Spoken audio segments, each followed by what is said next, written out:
Oi, aventureiros da história! Bem-vindos ao nosso canal e vamos para mais uma aventura!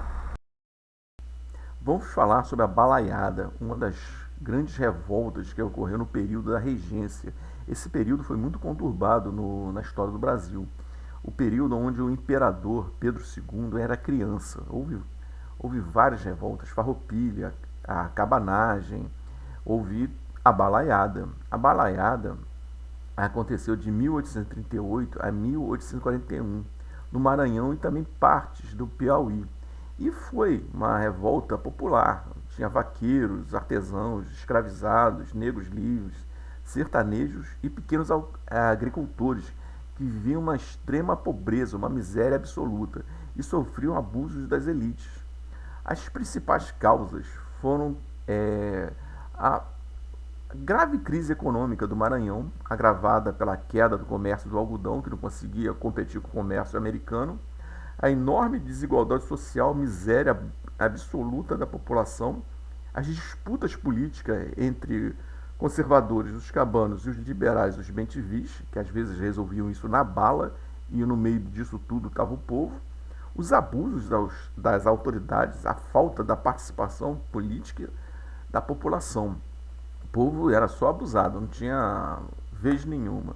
Os prefeitos também do Maranhão, eles também, houve uma lei chamada Lei dos Prefeitos que tirou totalmente a autoridade desse pessoal. A revolta estava pronta para acontecer. E o Maranhão era um barril de pólvora. A fagulha começou, foi no dia 13 de dezembro de 1838, quando Raimundo Gomes, um vaqueiro, atacou a cadeia da Vila da Manga para libertar o irmão dele, que foi preso de forma abusiva. O cara não tinha feito nada. Então ele aproveitou e libertou também os outros presos, roubou as armas e as munições e começou uma revolta. Raimundo Gomes, ele era vaqueiro. Para você ver que o povo, aí quase todo mundo estava reunido, todas as profissões. Manuel Francisco dos Anjos, o balaio, tinha esse apelido porque ele fabricava os balaios e acabou tendo o nome do movimento, a balaiada, por causa dele.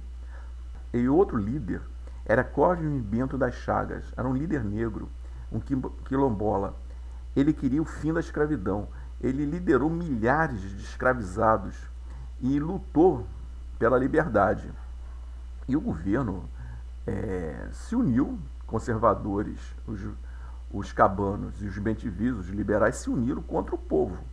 E foi uma repressão violenta, mas os balaios, eles conseguiram várias vitórias. Os balaios não estavam sendo contidos. Eles conseguiram até conquistar cidades.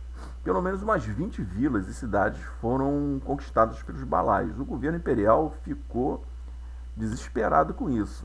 Então ele mandou o mais experiente oficial do Império, acompanhe o canal, Luiz Alves de Lima e Silva, o futuro Duque de Caxias.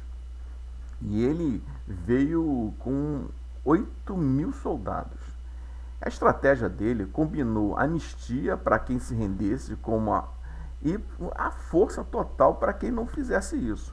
O imperador tinha sido recentemente coroado, então ele ofereceu anistia para quem se rendesse.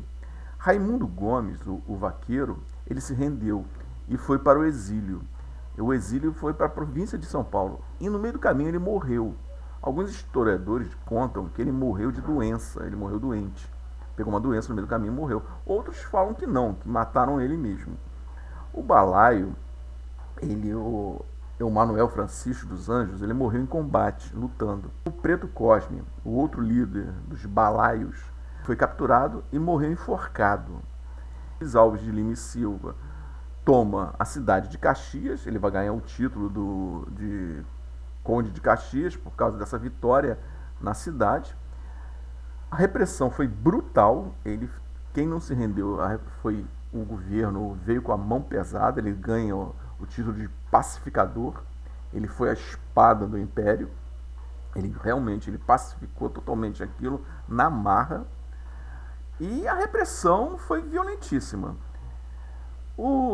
Nas consequências, o governo imperial reafirmou sua autoridade sobre o Maranhão.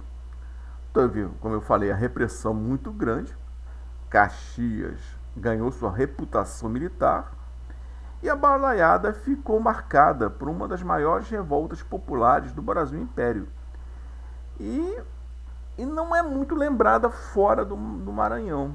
Espero que vocês tenham gostado dessa aventura e até uma próxima.